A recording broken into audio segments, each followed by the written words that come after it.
यो गाई फार्ममा नयाँ भर्ती गरेको केटा हो यो अलिकति सर्ट रहेछ यो अलिकति सर्ट रहेछ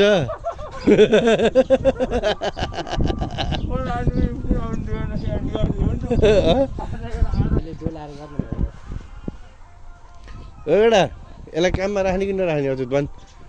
अलि राम्रो भयो नि ट्रायलमा हो केही छैन